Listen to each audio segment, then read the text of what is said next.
Bonjour ou bonsoir. Je vais vous présenter en quelques minutes dans cette vidéo les deux grands axes des projets que je suis en train de développer. Et donc la raison d'être de cette chaîne YouTube qui est liée à mon site internet ainsi qu'à des pages ou groupes de réseaux sociaux qui vont se greffer tout autour. Alors ces deux grands axes, ce sont d'une part des cours d'ornithologie gratuits avec vidéo, théorie, exercices. Il n'y a pas de piège, hein, c'est gratuit pour tout le monde. Et ce sera en français et en anglais. Et l'autre axe, c'est un petit peu plus compliqué à mettre des mots dessus. L'idée, c'est justement de passionner toutes les personnes qui s'intéressent à la nature, dont bien entendu les personnes qui suivent les cours en ligne, à la nature en général, et pas seulement à l'ornithologie, et surtout à notre relation à la nature, comment est-ce qu'on peut se comporter ou faire des actions cohérentes pour tenter de conserver, protéger. Bon, les termes sont un petit peu délicats en fait quand on y pense, hein, parce que la nature n'a pas vraiment besoin de protection, elle a surtout besoin qu'on arrête de la détruire. Les populations animales, la nature, la biodiversité, c'est souvent les termes qui reviennent, même si vous allez le comprendre, le terme biodiversité est peut-être, je vais dire, surutilisé. C'est peut-être pas la meilleure manière de vérifier comment se porte la nature, mais ça justement je vais vous l'expliquer dans les détails. Alors, il y a plusieurs choses qui sont importantes. Tout d'abord, les cours que je vais donner sont basés sur la méthode formation ornitho, qui a déjà fait ses preuves, elle existe depuis 15 ans, et dans la première leçon, que vous pouvez suivre bientôt, eh bien, on vous expliquera le concept. Pourquoi est-ce qu'elle a eu du succès, comment est-ce qu'elle fonctionne, quel est son développement avec le temps, etc.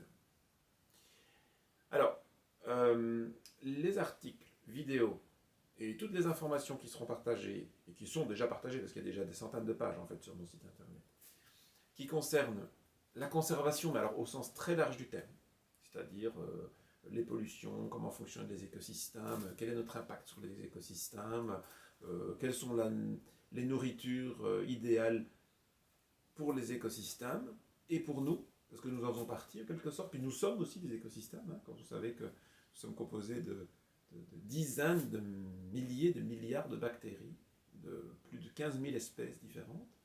C'est un écosystème en soi. Hein, et donc le lien avec des écosystèmes plus grands dans lesquels nous sommes insérés, nous le voyons ou non, alors justement ces liens avec ces écosystèmes, dans certains cas, sont plus ou moins existants ou plus ou moins détruits par le monde moderne.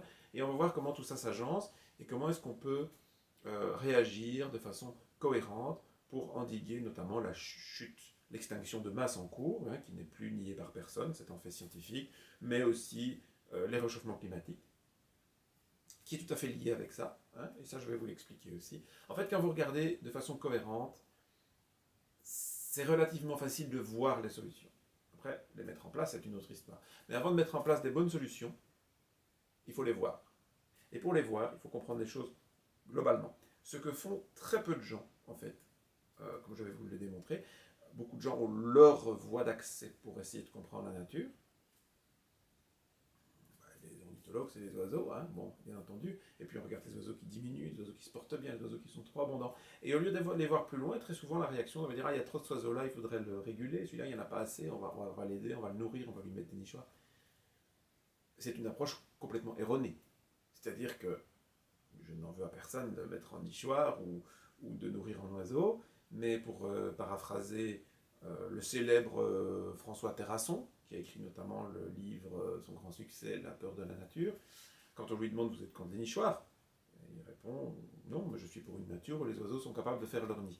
Et je pense que c'est très très important de comprendre ça.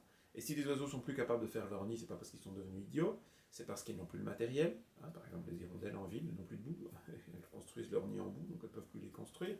Voilà, c'est des petites choses. Mais ça, c'est très basique. Ça, je pense que tout le monde va le comprendre en quelques minutes. Mais c'est beaucoup plus profond que ça, parce qu'il n'y a pas que les oiseaux. Hein, les oiseaux, c'est 10 000, 11 000 espèces dans le monde. Et les êtres vivants, on parle de millions d'espèces, mais qu'on n'en connaît qu'une minorité.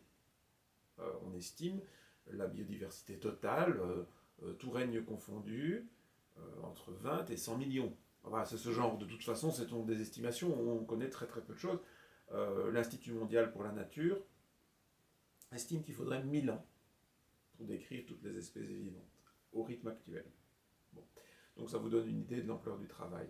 Donc voilà, tout ça pour dire que tout ça c'est très complexe, mais si on arrive à être ouvert d'esprit, à tenter de comprendre des choses globalement, et sans se bloquer dans des croyances, dans des a priori, ou simplement ne pas voir les choses parce qu'elles nous dérangent, hein, la célèbre phrase, il n'y a pas plus aveugle que celui qui ne veut pas voir, c'est malheureusement vrai, eh bien nous, on va lutter contre les aveuglements volontaires en partageant tout ce qui est nécessaire de savoir, en étant suffisamment ouvert pour se remettre en cause si jamais il y a des erreurs dans nos publications, hein, on n'a pas la science infuse, et donc évoluer ensemble avec tout le public qui veut nous suivre, et toutes les personnes qui veulent participer plus ou moins activement à la publication, à la rédaction, j'allais dire la translation, à la traduction.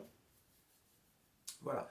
Donc c'est un gros projet qui va se monter sur beaucoup de temps, mais très rapidement, là tout de suite, vous allez pouvoir commencer à suivre les cours d'ornithologie. Ça, c'est pour tous ceux qui le souhaitent. Et pour ce qui est d'une compréhension de la nature en général et de sa conservation, je vous renvoie pour l'instant sur mon site internet, il y a déjà beaucoup à lire, et puis on va construire ça ensemble progressivement.